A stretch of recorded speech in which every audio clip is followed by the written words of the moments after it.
అదే RTV app వార్తల్ని క్షణాల్లో చదివే అవకాశం ఉంటుంది. ఒక న్యూస్ పేపర్, ఒక టెలివిజన్ ఛానల్ మీ చేతుల్లో ఎప్పుడూ ఉంటాయి. రాష్ట్ర వ్యాప్తంగా ఇమాంలకు మౌజన్లకు ఈ ప్రభుత్వం కూటమి ప్రభుత్వం వచ్చిన నుంచి వాళ్ళకు గౌరవవేతనం ఇవ్వకుండా వాళ్ళకు చాలా ఇబ్బంది పాలు చేశారు. 11 నెలల గౌరవవేతనం వాళ్ళకి ఇవ్వాలా. కాబట్టి ఆ గౌరవవేతనం తక్షణమే వాళ్ళకు చెల్లించి వాళ్ళ కుటుంబ అవసరాల మెతకు వాళ్ళకు సహాయపడాలని మనం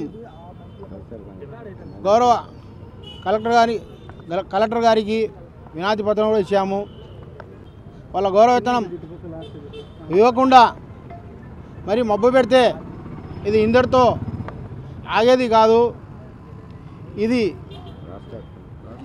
రాష్ట్ర వ్యాప్తంగా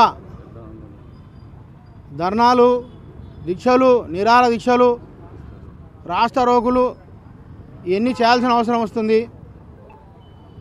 ఎన్నో డ్యూటీ హామీలు ఇచ్చి కూటమి ప్రభుత్వం యూత్ ప్రభుత్వంలోకి వచ్చింది. ఒక్కటి కూడా అమలు చేయకుండా ప్రజలకు మోసం చేస్తూ ఈరోజు కూటమి ప్రభుత్వం మేమేమో చేశాం అని ఈరోజు చెప్పుకుంటుంది. దుల్హన్ పథకం ఇస్తామన్నారు, దుల్హన్ పథకం ఇవ్వలేదు. అట్నే 50 ఏళ్ళకే మైనార్టీలకు పింఛన్ ఇస్తామన్నారు, ఆ పింఛన్ కూడా ఇవ్వలేదు.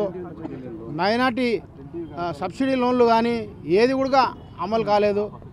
కాబట్టి తక్షణమే ముందు మసీదుకు సంబంధించిన గురువులకు మౌజన్లకు తక్షణమే వాళ్ళకు చెల్లించాలని కోరుకుంటూ, ఒకవేళ చెల్లించకుంటే మరి రాష్ట్ర వ్యాప్తంగా ఆందోళన వైసీపీ తరఫున మనము ఆందోళన చేస్తాం.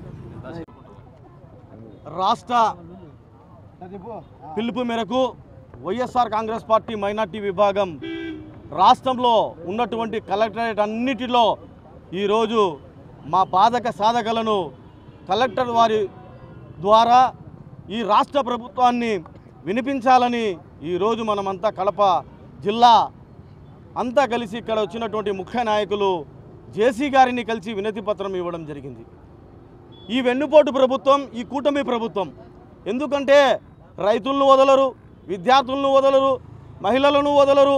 ఇలా అనేక సందర్భాల్లో వెన్నుపోటు పడుతున్నటువంటి ఈ ప్రభుత్వం నేడు మైనార్టీలను కూడా వెన్నుపోటు పడడానికి వెనకాడలేదు అని తెలియజేస్తున్నా. మరి అలాగే మద్రసాలలో, మసీదులలో ఇమాములు, మౌజాన్లు చాలా నిరుపేదలు. వాళ్ళు చాలన్నటువంటి గౌరవ వేతనాలతో, ఆ కమిటీ ఇచ్చేటటువంటి గౌరవ వేతనాలతో వారి జీవనము సాగుతుంది.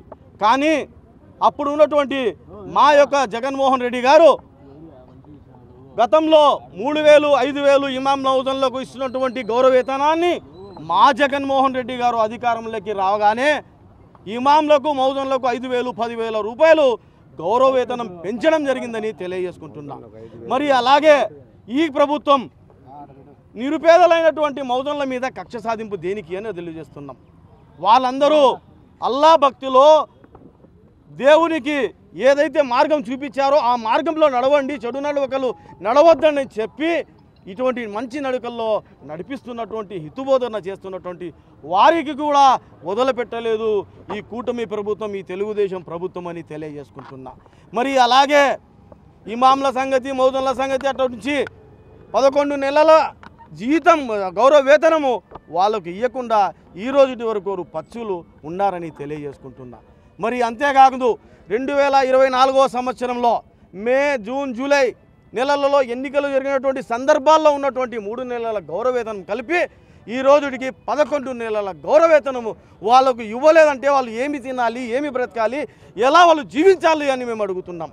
ఈ విధంగా హజ్కు పోయే వాళ్లకు 1,00,000 రూపాయలు సబ్సిడీ ఇస్తామన్నారు. ఏది ఒక్కరికైనా ఇచ్చారా? ఇవ్వలేదు. 50 సంవత్సరాలు నిండిన ప్రతి మైనార్టీ ముస్లింలకు పింఛన్ రూపంలో వాళ్ళకు ఇస్తామన్నటువంటి అది కూడా ఇవ్వలేదు. మరి అలాగే మేము ఈ యొక్క గౌరవ వేతనం మైనార్టీ ముస్లింలు అయినటువంటి మౌజన్లకు, ఇమాంలకు ఇవ్వని పక్షంలో రాష్ట్రం మొత్తం మీద మా జగనన్న గారి పిలుపు మేరకు బందులు చేస్తాం, రాస్తా రోకోలు చేస్తాం, ధర్నాలు చేస్తాం.